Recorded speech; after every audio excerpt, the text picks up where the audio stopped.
యువతకు ప్రాధాన్యత ఇస్తా అని చెప్పేసి రేవంత్ రెడ్డి కావచ్చు, అటు రాహుల్ గాంధీ కావచ్చు స్వయంగా చెప్పినటువంటి సందర్భాలు ఉన్నారు. యువత నుండి చూసుకుంటే బల్మూరి వెంకట్‌కు సరే సూటబుల్ అని చెప్పేసి అందరూ సాటిస్ఫైడ్ ఉన్నారు. ఇంకా అనేక మంది యువత అన్‌సాటిస్ఫాక్టరీగా ఉన్నారు. వాళ్ళందరూ సాటిస్ఫైడ్ అయ్యే అవకాశం ఉందా? అంటే ఒకటి 10 ఏండ్లుగా ప్రతిపక్షంలో ఉండి పోరాటం చేసిన పనిని బట్టి పదవులు అనేటివి వరిస్తాయి. ఓకే. బల్మూరి వెంకట్‌కి ఒకనికి కాదు, బల్మూరి వెంకట్‌కి ఎమ్మెల్సీ ఇచ్చారు, అనిల్ కుమార్ యాదవ్‌కి రాజ్యసభ ఇచ్చారు, మెట్టు సాయికి కానీ, నుతి శ్రీకాంత్ అన్నకు కానీ, ప్రీతం అన్నకు కానీ, ఏదైతే ఆ రోజు ఆ ఫ్రంటల్ ఆర్గనైజేషన్లో ఉన్న కిసాన్ సెల్ అన్వేష్ రెడ్డి గారికి కానీ అందరికీ ఆల్ ఫ్రంటల్ ఆర్గనైజేషన్ చైర్మన్స్కి వివిధ కార్పొరేషన్ చైర్మన్ పదవులు కూడా ఇచ్చారు. పార్టీలో సుదీర్ఘంగా పార్టీ విధి విధానాలని నమ్ముకొని పార్టీ కోసము తాపత్రయపడి కృషి చేసి కష్టపడ్డ వాళ్ళందరికీ ఫస్ట్ ఫేజ్లో వాళ్ళకి ఇవ్వడం జరిగింది. అండ్ దీని తర్వాత మళ్ళీ రేపు పొద్దున వచ్చే పదవులలో కానీ డైరెక్టర్లు కానీ ఈ కార్పొరేషన్ పరిధిలో 100% పార్టీ ఐడియాలజీ తోటి పార్టీ కోసం కష్టపడ్డ యువతని ప్రోత్సహించే విధంగా అటు రాహుల్ గాంధీ గారు కానీ రేవంత్ రెడ్డి గారు కానీ ఆల్రెడీ ఒక ఎగ్జాంపుల్ సెట్ చేశారు. తెలంగాణ నాకు తెలిసి మొట్టమొదటి రాష్ట్రం అంటే ఇంతమంది యువతకి ప్రాధాన్యత కల్పించి పార్టీ ఫ్రంటల్ ఆర్గనైజేషన్స్ లో పనిచేసిన వ్యక్తులకి ఆ సంబంధించి కార్పొరేషన్ పదవులు కట్టబెట్టడం అనేది ఇది మొదటిసారి జరిగింది. అండ్ 100% రేపు రాబోయే పదవులలో కూడా యువతకి పెద్దపీట ప్రాధాన్యత వేస్తారని వారి ఏదైతే ఆల్రెడీ చేసేది కాబట్టి ఆ నమ్మకం కూడా పార్టీలు ఉన్న వాళ్ళందరికీ కూడా ఉంది. కాకపోతే ఒకరికి వెనక ముందనే జరుగుతుంది. ఇప్పుడు 10 ఏళ్ళు కొట్లాడినప్పుడు ఆశావాహుల సంఖ్య ఎక్కువ ఉంటుంది. అయింది 16 నెలలే. సో 2 years అట్లా 100% ప్రతి ఒక్కరికి కూడా సముచిత స్థానం అనేది పార్టీ కల్పిస్తుంది.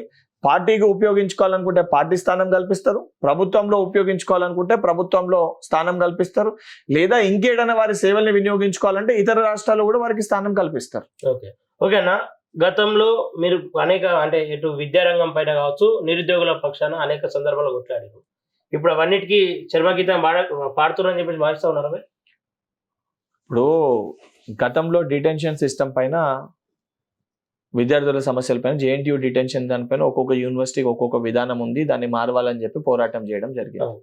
ఈరోజు దాన్ని రూపకల్పన ప్రభుత్వం చేసి దానికి ఒక విధి విధానాన్ని తీసుకొని వచ్చి ఆ డిటెన్షన్ విధానాన్ని ఏ రకంగా స్ట్రీమ్ లైన్ చేయాలి, అంతటా కూడా కామన్ డిటెన్షన్ ఉండాలి తప్ప ఒక్కొక్క చోట ఒక్కొక్క క్రెడిట్స్ ఉండొద్దని చెప్పి ఒక యూనిఫామ్ ఒక దానిపైన ప్రభుత్వం పనిచేస్తుంది, తీసుకొని వస్తుంది. అంటే సొల్యూషన్ తీసుకొచ్చినట్టే కదా. దానితో పాటు సుదీర్ఘంగా ఏదైతే పేపర్ లీకులు అని చెప్పి 10th class paper leakage, intermediate paper leakage, ఎక్కడ ఎగ్జామ్ కండక్ట్ చేసినా కూడా పేపర్ లీక్ అయ్యే పరిస్థితి ఉండే.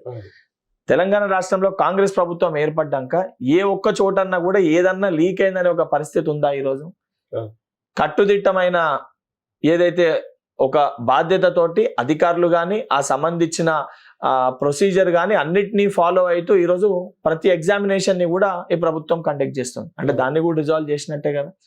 దానితో పాటు ఇంకేమన్నా ఇష్యూస్ ఉన్నాయో, అంటే ఇంకేమన్నా ప్రాబ్లమ్స్ ఉన్నాయో, దానికి ఏవైతే టెక్నికల్ గా చేంజెస్ తీసుకురావన్నో ప్రభుత్వంలోని ఒక శాసన మండలి సభ్యునిగా అందరు అధికారులని సంబంధించి స్కూల్ ఎడ్యుకేషన్ కానీ, టెక్నికల్ ఎడ్యుకేషన్ కానీ, హైయర్ ఎడ్యుకేషన్ కానీ, లేదా హైయర్ ఎడ్యుకేషన్ చైర్మన్ గారు కానీ, లేదా అందరినీ కలిసి అవకాశం ఉంటుంది కాబట్టి అందరికీ కలిసి దేన్ని ఏ రకంగా ఏ మార్పులు చేర్పులు తీసుకురావాలి ప్రతి ఒక్క దాన్ని కూడా ఇవ్వడం జరుగుతుంది.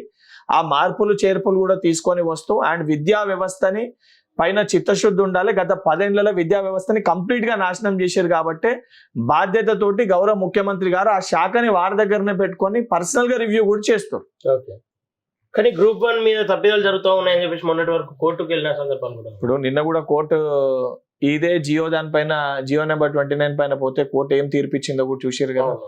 ఇప్పుడు గ్రూప్ 1 పరీక్ష పైన 100% ట్రాన్స్పరెన్సీ తోటి ఎగ్జామ్ కండక్ట్ చేసారు అని చెప్పి క్వాలిఫై అయిన ఏ పిల్లల్ని అడిగినా కూడా చెప్తారు, లేదా ఎగ్జామ్ రాసిన ఏ పిల్లల్ని అడిగినా కూడా చెప్తారు. నిజంగా ప్రాబ్లమ్స్ ఇష్యూస్ అనేటివి ఉంటే ఎగ్జామినేషన్ రాసిన మరుసటి రోజే దాన్ని సరే స్టేషన్ కాకపోయినా కేసు కాకపోయినా మీ సెంటర్లోకి వచ్చి ఎవరన్నా వాయిస్ అని ఇస్తుండే. ఎగ్జామినేషన్ అయిపోయింది, ప్రొసీజర్ అంతా అయిపోయినాక ఈ రోజు బయటికి వచ్చి మహిళలకు ఎట్లా ఎక్కువ వచ్చినాయి, ఈ సెంటర్లో ఎక్కువ ఎందుకు మార్కులు వచ్చినాయి అని చెప్పి ఆధారాలు లేకుండా ఆరోపణలు చేయడం అనేది సరైన విధానము కాదు. ఆ రకంగా ఆరోపణలు చేయాలనుకుంటే ఇప్పుడు సివిల్ సర్వీసెస్ ఎగ్జామినేషన్ ఉంటుంది. ఢిల్లీలో ఎందుకు ఎక్కువ మంది క్వాలిఫై అవుతారు, యూపీలో ఎందుకు ఎక్కువ మంది క్వాలిఫై అవుతారు, బీహార్లో ఎందుకు ఎక్కువ మంది క్వాలిఫై అవుతారు అంటే మరి ఇదే బీజేపీ పార్టీ నాయకులు దీనిపైన మాట్లాడతారా? లేదా ఇదే గ్రూప్ 2 ఎగ్జామినేషన్ ఏదైతే టిఆర్ఎస్ హయాంలో కండక్ట్ చేసినప్పుడు మరి నిజామాబాద్ జిల్లాకి సంబంధించి ఎందుకు ఎక్కువ మంది క్వాలిఫై అయినరు అని చెప్పని మాట్లాడితే మరి ఆ రోజు దానికి కవిత గారు సమాధానం చెప్పిండ్రా? చెప్పొస్తుందా? ఇప్పుడు ఆధారాలు లేకుండా కేవలము బురద జల్లి పైన ఇయ్యాలి లేదా ఏదో మాటలు మాట్లాడాలని చెప్పని కనీసము ప్రిలిమ్స్ మెయిన్స్ కి తేడా తెలియని వ్యక్తులు కౌశిక్ రెడ్డి సొంటోళ్ళు కూడా మాట్లాడుతున్నారు ఎగ్జామినేషన్ గురించి.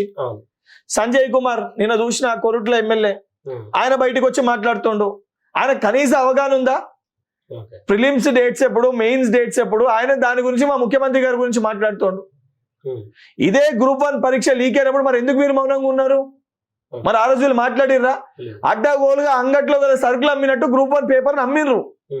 అమ్మి పేపర్ లీక్ అయి బయటికి వస్తే కనీసం నోరు మెదపలే. ఆ రోజు ముఖ్యమంత్రి ఉన్న కేసీఆర్ స్పందించలే. విదేశాల్లో ఉన్నత విద్యను చదువుకోవాలని అనుకుంటున్నారా? అయితే వెంటనే ఫ్లైగ్రాడ్ ఓవర్సీస్ ఎడ్యుకేషన్ కన్సల్టెన్సీని సంప్రదించండి. మీ విదేశీ కలలను సాకారం చేసుకోండి. ఫ్లైగ్రాడ్